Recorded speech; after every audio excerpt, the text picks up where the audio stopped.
পরিবার নিয়ে আত্মহত্যা করা আর কোন রাস্তা আমার নাই। আমি বিচার পাই নাই, সে কোনো মাতাব্বর সে বলে নাই। কেউ যদি তার কাছে পাঠানো হয় যে এটা ফয়সলা করো, তাকে সে অপমান অপদস্থ করে বিদায় দেয়। কোথায় তার ক্ষমতা উচ্চ আমি জানি না, কোথায় তার ক্ষমতা উচ্চ আমি এটা বুঝি না।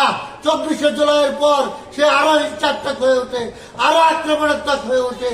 তার বাবা আমার উপর এই আমার শোরুমে এসে আমার উপর লাঠি দিয়ে আঘাত করে, আমার একাধিক কর্মকর্তা কর্মচারীকে সে আঘাত করে, আমার সকল কর্মকর্তা কর্মচারী মার্কেটিং অফিসার সবকিছু সে উচ্চ হারে বেতন দিয়ে 4 প্রতিষ্ঠানে জয়েন করায়।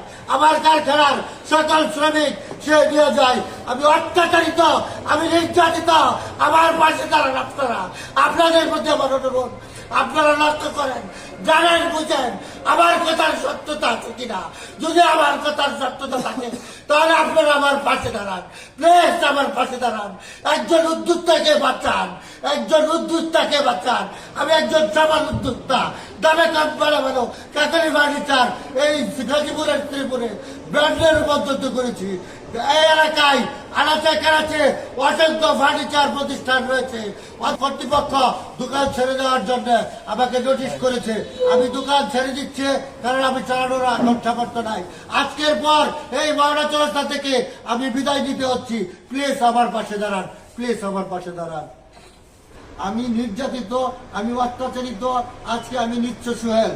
আমি এই সংবাদ সম্মেলনের মাধ্যমে সারা বাংলাদেশের মানুষকে আমি জানাতে চাই, যারা যৌথ বিজনেস করতেছেন, যারা বন্ধু মাতার সাথে বিজনেস করতেছেন, যারা বোনের সাথে পার্টনারে বিজনেস করতেছেন, আপনারা সতর্ক হন। আমার এখান থেকে আপনারা সাবধান হন। সংবাদকর্মী যারা রয়েছেন,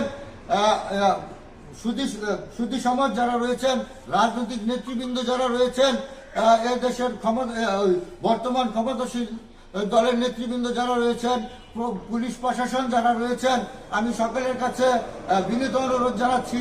আমার আজকে জীবন মরণ সমস্যা। আমার ওয়াইফ গতকালকেও আমাকে সপরিবারে আত্মহত্যার হুমকি দিয়েছে। আজকে 2 বছর যাবৎ আমি অনেকবার আত্মহত্যা করতে চেয়েছি, কিন্তু আমি পারি নাই। আমি আমার পরিবার নিয়ে আজকে আমি নিঃস্ব। সে তালবাহানা করে, সে কোনো অবস্থাতেই তাকে বসানো যাচ্ছে না। আমার বাসে দাঁড়ান, আমি আর পারছি না। আমার বিদ্যা থেকে গেছে। আমার এই পরিবার নিয়ে আত্মহত্যা করা আর কোন রাস্তা আমার নাই। প্লিজ আমার পিছনে দাঁড়ান। আজকে 24 বছরের একজন উদ্যোক্তা নিঃস্ব হয়ে গেছে।